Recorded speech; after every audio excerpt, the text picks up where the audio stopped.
ಸುಪ್ರಭಾತಂ. ಸುಭಾಷಿತ ನರಸ್ಯಾಭರಣಂ ರೂಪಂ ರೂಪಸ್ಯಾಭರಣಂ ಗುಣಾಃ ಗುಣಸ್ಯಾಭರಣಂ ಜ್ಞಾನಂ ಜ್ಞಾನಸ್ಯಾಭರಣಂ ಕ್ಷಮಾ.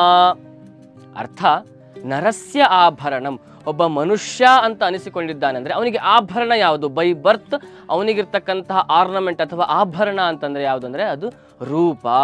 ದೈವಾದತ್ತವಾಗಿ ಬಂದಿರತಕ್ಕಂತಹ ನಮ್ಮ ರೂಪ ಅನ್ನುವಂಥದ್ದೇನಿದೆ ಅಲ್ವಾ, ಅದೇ ಮನುಷ್ಯನ ಮೂಲ ಆಭರಣ. ಹಾಗೆ ಆ ರೂಪಕ್ಕೆ ಆಭರಣ ಯಾವುದು? ಆ ರೂಪ ಎಲ್ಲ ಕಡೆ ರೆಕಗ್ನೈಸ್ ಆಗಬೇಕು ಅಂದರೆ ಯಾವುದು? ಅದು ಆಭರಣ ಅಂತಂದರೆ ಅದು ಗುಣ ಮಾತ್ರ.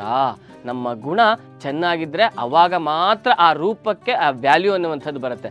ನಮ್ಮ ನಡತೆಯೇ ಕೆಟ್ಟದಾಗಿದ್ದರೆ, ನಮ್ಮ ಗುಣವೇ ಚೆನ್ನಾಗಿಲ್ಲ ಅಂತಂದರೆ ಎಂತಹ ಒಳ್ಳೆಯ ರೂಪ ಇದ್ದರೂ ಕೂಡ ಅದಕ್ಕೆ ವ್ಯಾಲ್ಯೂ ಅನ್ನುವಂಥದ್ದು ಇರೋದೇ ಇಲ್ಲ. ಗುಣಕ್ಕೆ ಆಭರಣ ಯಾವುದು? ಗುಣಸ್ಯ ಆಭರಣಂ ಅಂದರೆ ಜ್ಞಾನ. ಒಳ್ಳೆ ರೂಪ ಇದೆ, ಒಳ್ಳೆ ಗುಣ ಇದೆ, ಆದರೂ ಕೂಡ ವ್ಯಾಲ್ಯೂ ಸಿಗ್ತಾ ಇಲ್ಲ ಅಂತಂದರೆ ನಮ್ಮಲ್ಲಿ ಜ್ಞಾನ, ನಾಲೆಡ್ಜ್ ಎನ್ನುವಂಥದ್ದು ಇಲ್ಲ.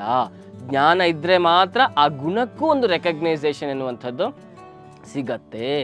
ಹಾಗೆ ಆ ಜ್ಞಾನಕ್ಕೂ ಕೂಡ ಒಂದು ಆಭರಣ ಇದೆ. ನಮ್ಮಲ್ಲಿ ನಾನು ತುಂಬ ಚೆನ್ನಾಗಿದ್ದೀನಿ, ನನಗೆ ಒಳ್ಳೆ ರೂಪ ಇದೆ, ಹಾಗೆ ನನ್ನಲ್ಲಿ ಏನು ಒಳ್ಳೆ ಗುಣ ಇದೆ, ಹಾಗೆ ಒಳ್ಳೆ ಜ್ಞಾನವೂ ಕೂಡ ಇದೆ. ಆದರೆ ನನ್ನ ಎಲ್ಲರ ಜೊತೆ ಸಿಟ್ಟಿನಿಂದ ಅಹಂಕಾರದಿಂದ ಬಿಹೇವ್ ಮಾಡ್ತಾ ಇದ್ದೀನಿ ಅಂತಂದರೆ ಯಾವುದಕ್ಕೂ ವ್ಯಾಲ್ಯೂ ಇರೋದಿಲ್ಲ.